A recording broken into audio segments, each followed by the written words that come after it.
Kenapa ini kita alami? Dan ini adalah pukulan yang paling menyesakkan bagi seorang wanita yang berumah tangga ketika mengetahui suaminya selingkuh. Dosa itu nggak bisa diselesaikan dengan dosa. Dosa itu diselesaikan dengan taubat dan perbuatan baik. Jadi kalau mau berurusan, kerucutkan masalah. Semua sepakat, orang-orang yang mengerti problem solving, kalau ada masalah tuh kerucutkan, jangan dibiaskan, nggak akan selesai. Tapi itu dosa zina, oke, dosa zina itu fatal banget. Laki-laki kurang ajar, iya, kita sepakat, nggak benar. Tapi apakah hanya suami kita yang salah dalam kehidupan ini? Kita nggak punya salah. Ingat, hidup tuh berputar. Hari ini suami kita yang salah, bisa jadi beberapa waktu ke depan kita yang salah, dan kita berharap dimaafkan oleh suami kita. Wanita soleha itu konsepnya adalah membangun rumah tangga. Adapun wanita fasik konsepnya menghancurkan rumah tangganya sendiri karena egonya, karena ngotot terhadap nafsunya. Dia nggak peduli, udah berantakan deh. Enggak, wanita-wanita hebat, cerdas itu mereka membangun, bukan menghancurkan.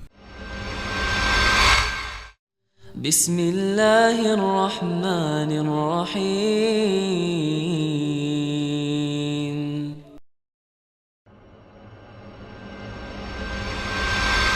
Assalamualaikum warahmatullahi wabarakatuh. Waalaikumsalam warahmatullahi wabarakatuh. Apa kabar Ustaz? Alhamdulillah, jazakallahu khair atas ilmunya, sama-sama, wa iyyakum. Semoga Ustaz dan keluarga selalu dalam lindungan Allah, amin ya rabbal alamin. Begitu juga yang bertanya, Afan mau bertanya, ada kerabat, ada saudara ana sudah menikah, yang khilaf dan berzina.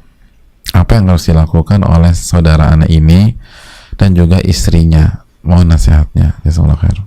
Dan istrinya, jadi kayaknya istrinya udah tahu nih ya. Kalau istrinya belum tahu, kan pertanyaan kayaknya nggak kayak gini ya. Arahnya nih istrinya sudah tahu. Hadirin Allah muliakan,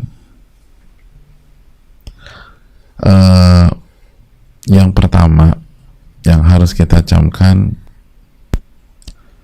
bahwa masalah ini bukan masalah ringan. Masalah ini masalah perselingkuhan, apalagi sudah masuk ke zina. Dan di hari gini kalau udah bicara perselingkuhan mungkin 99% jatuh pada zina ya. Yang pertama yang harus kita lakukan adalah, ini tuh ibarat penyakit stadium yang parah dalam rumah tangga. Bagaimana tidak? Allah berfirman dalam surat An-Nur ayat 3, Az-zani la yankihu illa zaniyatan aw musyrikah. Laki-laki pezina tidak menikah kecuali dengan wanita pezina atau wanita musyrik. Wa zaniyatu la yankihuha illa zanin aw musyrik. Dan wanita pezina tidak menikah kecuali dengan laki-laki pezina atau laki-laki musyrik. Terus ditutup dengan firman Allah, wa hurrima dzalika 'alal mu'minin. Dan menikah dengan pezina haram bagi orang-orang yang beriman. Menikah dengan pezina hukumnya haram bagi orang-orang yang beriman.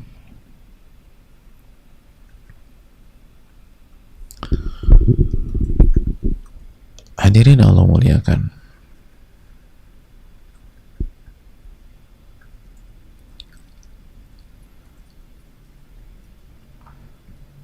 hati-hati makanya. Sampai-sampai Allah mengatakan menikah dengan pezina hukumnya haram. Allah nggak mengatakan menikah dengan, mohon maaf, pelacur atau profesional. Pezina itu cukup sekali dilabeli pezina, sekali aja itu pezina.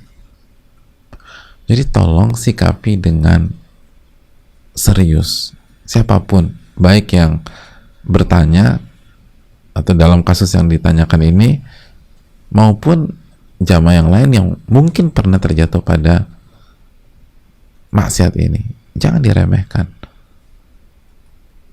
Menikah dengan pezina haram bagi orang-orang beriman. Itu poin. Nah, terus gimana cara jamaah sekalian, cara menyelesaikan masalah ini?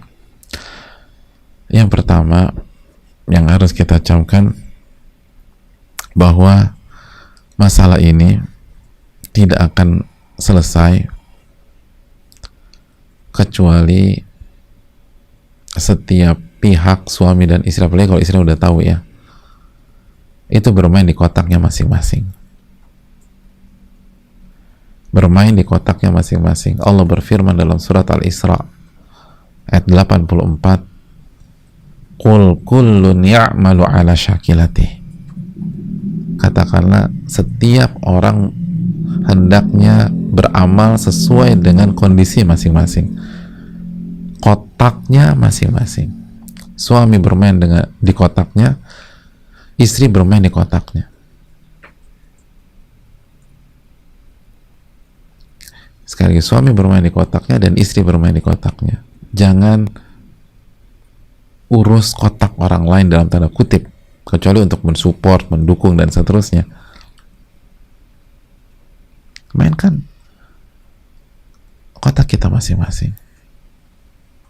Oke, kalau kita sepakat, lanjut ke step berikutnya. Hendaknya masing-masing beristighfar dan bertobat kepada Allah. Masing-masing beristighfar dan bertobat kepada Allah. Istrinya juga, Ustadz? Iya, istrinya juga. Kan kullun ya'malu ala syakilati. Setiap orang bermain di kotak masing-masing. Mau selesai nggak masalahnya? Bermain di kotak masing-masing. Untuk suami, ia bertobat karena dosa zina tersebut dan dosa-dosa yang lain. Jadi secara direct, tobat dengan dosa-dosa. Dan jangan putus asa. Jangan berpikir ini berakhir. Enggak. Tapi tadi pernikahannya haram, nggak boleh nikah dengan pezina. Iya. Tapi perlu kita camkan bahwa status zina kita akan Allah cabut jika kita hapus dengan taubat. At-taibu minadz-dzanbi kaman la dzanbalah. Orang yang bertobat dari dosa seperti nggak pernah berdosa sama sekali.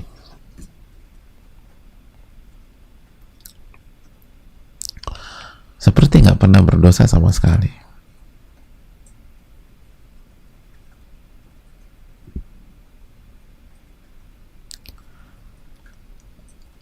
Oleh karena itu segera bertobat dan jangan pesimis. Allah mengatakan dalam surat Az-Zumar ayat 53 apa? Qul ya ibadiyalladzina asrafu ala anfusihim la taqnatu min rahmatillah innallaha yaghfiru dzunuba jami'ah. Katakan kepada hamba-hambaku yang melampaui batas, melakukan dosa dan maksiat, salah satunya zina, la taqnatu min rahmatillah, jangan pernah putus asa dari rahmat Allah. Allah mengampuni seluruh dosa. Allah mengampuni seluruh dosa. Jadi tobat. Adapun buat istri, suruh tobat juga, iya. Kenapa? Karena walaupun dalam kasus ini suami yang salah, ingatlah firman Allah, wa ma asabakum min musibatin fabima kasabat aydikum. Apapun yang menimpa kalian itu pasti ada andil perbuatan tangan kalian, kesalahan dan dosa kalian. Betul, suami yang berzina, tapi bisa jadi kenapa ini kita alami? Dan ini adalah pukulan yang paling menyesakkan bagi seorang wanita yang berumah tangga ketika mengetahui suaminya selingkuh. Ini musibah di atas musibah. Nah, Allah katakan apapun yang menimbulkan itu ada andil dari kalian. Surat Asy-Syura 30. Surat Asy-Syura 30. Jadi jangan mengatakan saya udah baik, saya sudah jadi wanita baik-baik, saya sudah ini, saya sudah, kenapa Allah lakukan ini? Loh, ada yang salah berarti.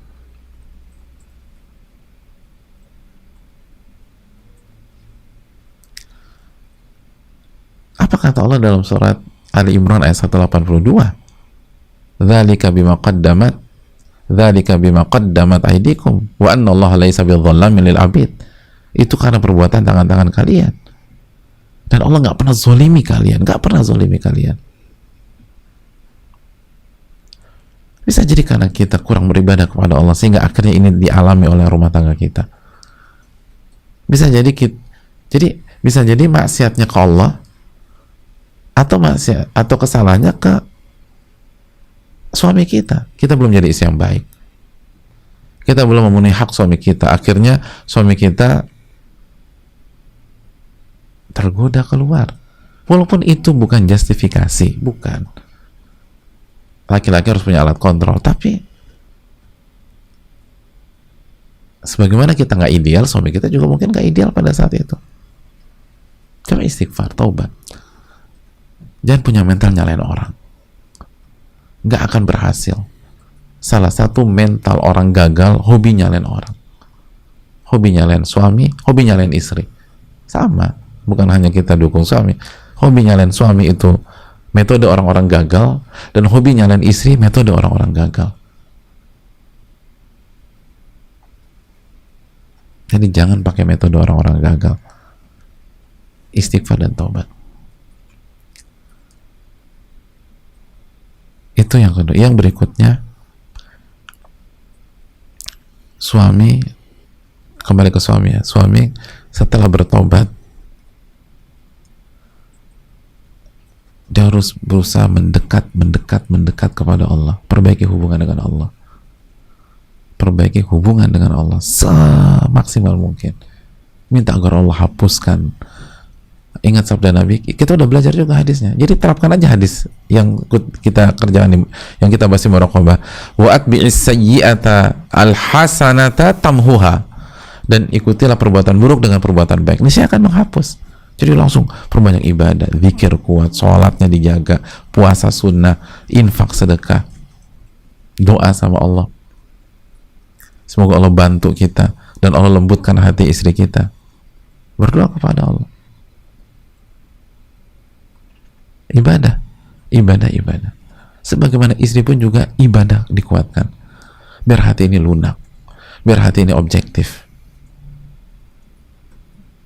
Biar hati ini punya jiwa yang besar dan lapang. Banyak ibadah. Takarub kepada Allah. Khususnya maksimalkan sepertiga malam terakhir. Lalu kembali ke suami.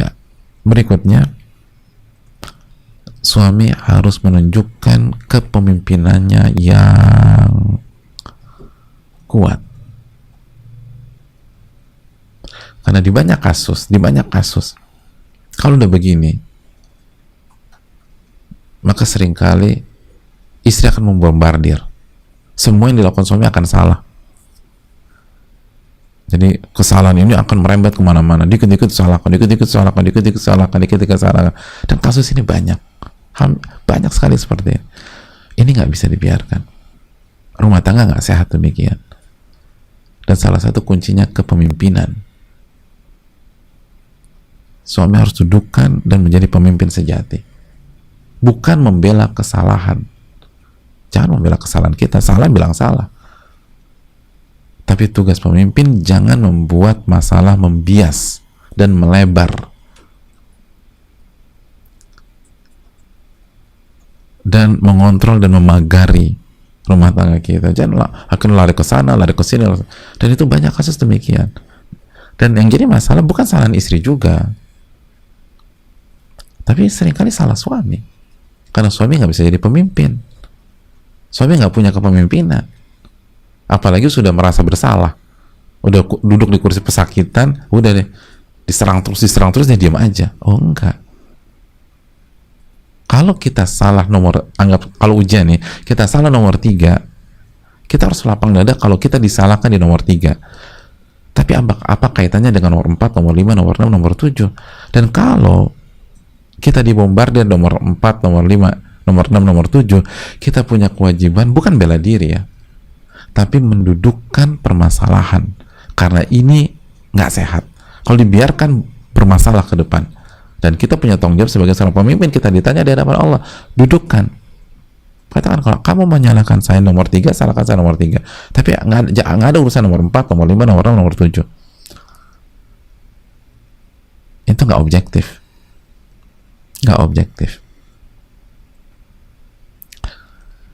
Bermainlah sebagai pemimpin sejati. Dan yang harus dilakukan adalah bicara, lalu rubah pola hidup kita. Karena pemimpin harus menunjukkan keteladanan dan mengamalkan apa yang diucapkan. Memang butuh waktu untuk mengobati luka itu. Tapi kalau istri kita melihat kita pemimpin sejati, kita punya ketegasan, dan kita benar-benar magerin. Terus yang ketiga, ada perubahan dalam diri kita. Lalu yang keempat, sekali lagi, apa yang kita ucapkan itu yang kita amalkan pada hari ini, atau yang kita amalkan itu yang kita ucapkan, walk the talk itu. Lalu di waktu yang sama kita berdoa kepada Allah, insya Allah hati istri kita luluh. Dan untuk istri yang berikut, yang perlu kita camkan, bersikap objektif lah. Allah berfirman dalam surat Al-Maidah ayat 8 ya, wala yajrimannakum syana'anu qaumin ala alla ta'dilu i'dilu huwa aqrabu littaqwa. Janganlah kebencian, kekecewaan kalian kepada sebuah kaum membuat kalian tidak berlaku objektif dan adil. Objektiflah, karena objektivitas lebih dekat kepada ketakwaan. Bersikap adil lah, karena bersikap adil termasuk ke dalam ketakwaan. Artinya kalau suami kita salah nomor 4, ya udah jangan merembet ke nomor 1, nomor 2, nomor 7, nomor 8, nomor 9. Bahas nomor 4. Kalau suami kita salah nomor 10, fokus ke nomor 10. Jangan dirembet. Tapi saya nggak bisa terima. Apa bedanya Anda dengan dia kalau gitu? Dia melakukan kesalahan, Anda juga melakukan kesalahan. Dia dosa berzina, Anda nggak adil, nggak objektif. Dosa juga. Dia dosa. Dosa itu nggak bisa diselesaikan dengan dosa. Dosa itu nggak bisa diselesaikan dengan dosa. Dosa itu diselesaikan dengan taubat dan perbuatan baik. Jadi kalau mau berurusan, kerucutkan masalah. Semua sepakat, orang-orang yang mengerti problem solving, kalau ada masalah tuh kerucutkan, jangan dibiaskan, nggak akan selesai. Jadi oke, saya masih nggak bisa terima. Oke, step pertama, kesalahannya apa sih? Kesalahannya zina. Oke, lingkarin tuh poin itu. Jangan ributkan yang lain. Itu nggak ada masalah kan? Nggak ada masalah. Ya udah fokus masalah itu aja. Kalau kita merembet ke yang lain, kita nggak adil dan kita nggak objektif. Dan kita berhadapan dengan Allah Subhanahu wa Ta'ala, dan itu menyelesaikan masalah dengan masalah. Menyelesaikan masalah dengan masalah. Enggak. Oke, kita kerucutkan, berarti salahnya apa? Zina, Ustaz. Oke, zina. Lalu masuk ke surat An-Nur misalnya ayat 22.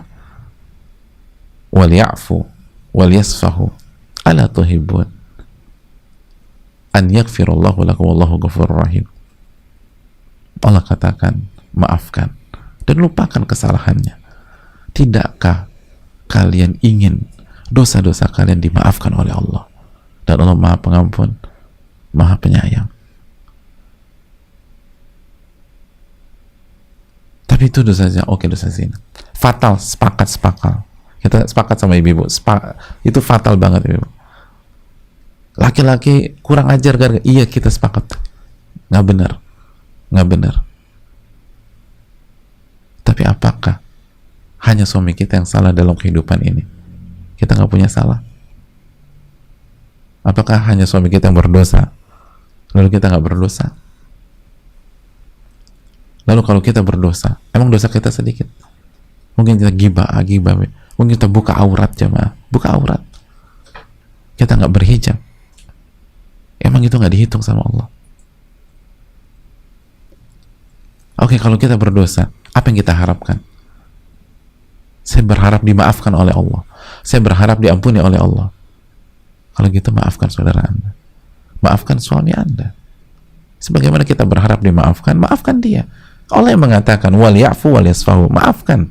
Ala tuhibun an yaghfirallahu lakum. Tidakkah kalian ingin dimaafkan oleh Allah? Kalau ingin dimaafkan, maafkan orang. Al jaza' min jinsil amal. Balasan tergantung jenis perbuatan. Kalau kita ingin dimaafkan, maafkan orang. Jenis perbuatan. Balasan memaafkan, dimaafkan. Dan yang berikutnya, coba kita pikirkan. Kita nih hidup di dunia, seringkali buat dosa sama orang, dan kita nggak bisa minta maaf ke orang tersebut. Gimana coba caranya? Itu susah tuh. Gimana cara minta maaf? Banyak. Semua kita ngalamin itu. Semua kita ngalamin dalam kehidupannya. Kita buat dosa. Dan mungkin sebagian kita nggak itu dosa, nyakitin orang, dan benar-benar itu nyakitin orang, dan kita belum minta maaf sama orang tersebut, atau orang itu nggak maafkan kita. Terus gimana nanti kita di hari kiamat? Caranya agar Allah ampuni kita, maafkan kesalahan orang, maka Allah akan buat kesalahan kita kepada manusia yang lain atau orang yang lain diampuni juga. Al jaza min jinsil amal. Balasan itu tergantung jenis perbuatan. Anda maafkan kesalahan orang, Allah akan maafkan kesalahan Anda. Dan ingat, hidup itu berputar. Hari ini suami kita yang salah, bisa jadi beberapa waktu ke depan kita yang salah, dan kita berharap dimaafkan oleh suami kita. Hidup itu nggak selamanya di atas. Hidup itu nggak selamanya kita berada di posisi yang benar. Bisa jadi pada saat kita dalam posisi yang salah, dan kita berharap dimaafkan. La yu'minu ahadukum hatta yuhibba li akhi ma yuhibbu li nafsi. Tidak beriman seseorang sampai dia menginginkan kebaikan untuk saudaranya sebagaimana dia inginkan untuk dirinya sendiri. Sebagaimana kita ingin dimaafkan ketika buat salah, sefatal apapun kita ingin dimaafkan, maka maafkanlah kesalahan orang lain, apalagi itu pasangan kita, jika dia melakukan kesalahan walaupun itu fatal. Dan terakhir kata para ulama, wanita soleha itu konsepnya adalah membangun rumah tangga. Adapun wanita fasik, konsepnya menghancurkan rumah tangganya sendiri karena egonya, karena ngotot terhadap nafsunya. Dia nggak peduli, udah berantakan deh. Enggak, wanita-wanita hebat, cerdas, itu mereka membangun, bukan menghancurkan. Kita tinggal pilih, kita mau jadi wanita soleha atau wanita yang fasik, yang menghancurkan rumah tangganya karena ego dan emosinya sesaat. Minta pertolongan kepada Allah, dan insya Allah Allah memudahkan kita melewati ini. Saya rasa cukup.